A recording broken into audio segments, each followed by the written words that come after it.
ሳት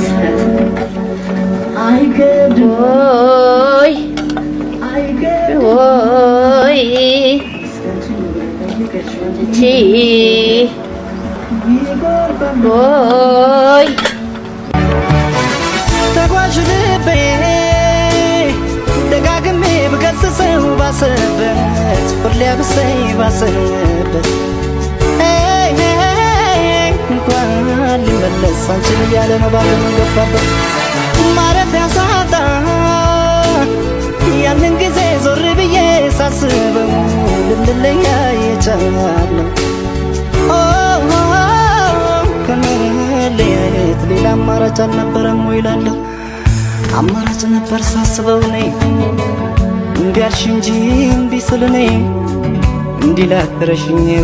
ላይረሳሽ ጎኔ ላይረሳሽ እርሳቴን እርግፍ አድርጌ አንቺን ለመርሳት ሊያቻልኩኝ እርሳቴን ወሬ አይደበቅ አንቺን ጨክነሽ አልረሳሽኝም